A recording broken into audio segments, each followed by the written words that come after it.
First time আমি উঠলাম first class এসিতে। মানে এটা আমার জীবনের প্রথম ফার্স্ট ক্লাস এসি চড়লাম আর কি।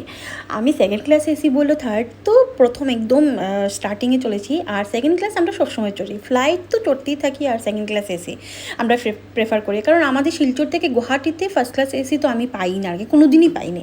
তো আমরা এবার পন্ডিচেরি গেছিলাম, তো আমরা ফার্স্ট ক্লাস এসিতে আমরা বুক করলাম। পৃথ্বীকে বললাম যে কলকাতা পর্যন্ত আমরা গেছি ফ্লাইটে, তারপর আমি বলি না, এবার আমি তো এসি মানে ফার্স্ট ক্লাস এসি চড়বই চড়বো। এই রুম দেখো, করিডোর দেখো, আর টিভিতে দেখেছি এরকম রুম, পর্দা দেওয়া, লক করে, মানে কত মানে মুভিতে দেখেছি আর কি।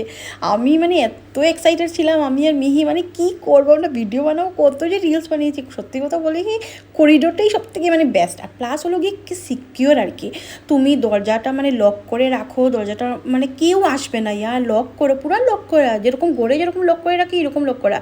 প্লাস ওদের মানে সার্ভিস এত ভালো, মানুষ এসে যে মানে ইয়েতে ছিল আর কি, ডিউটিতে ছিল, বারবার এসে জিজ্ঞেস করছিল যে মানে টেম্পারেচার কমাবো, এসি টেম্পারেচার কমাবো না বাড়াবো, ঠিক আছে নাকি, অল গুড। মানে এত ভালো মানে ফেসিলিটি। আর বেড দেখো আর কত বড় কত বড়, মানে আমার তো মানে এই 2 টায়ারের বেডগুলো এত ছোট থাকে না, আমি কি বলবো। এখানে তো শুয়ে আমি মানে আহা জান্নাত। আর তারপর কি হলো, রাত্রেবেলা আমাদের খিদে পেয়ে গেছিলো, তো আমরা আগে থেকেই খাওয়া নিয়ে উঠেছিলাম আর কি। তো রাত্রে 2টোর সময় আমাদের খিদে পেয়ে গেছে, তো বলে কিছু খাই, মিহি খাচ্ছে, প্রিয়াংশী পৃথ্বী খাচ্ছে। তো আমি আগে খেয়ে নিয়েছিলাম, একটু রেকর্ডিং করলাম। তারপর আমরা সকালবেলা ঘুম থেকে উঠলাম, উঠার পর বলি না, এখন তো রেকর্ডিং করতে লাগবে। তো ওরা মানে পৃথ্বী করেছিল, উপমা রেখেছিল আর কি, আর ওর জন্য ছোলে রেখেছিল, ছোলে বটরে।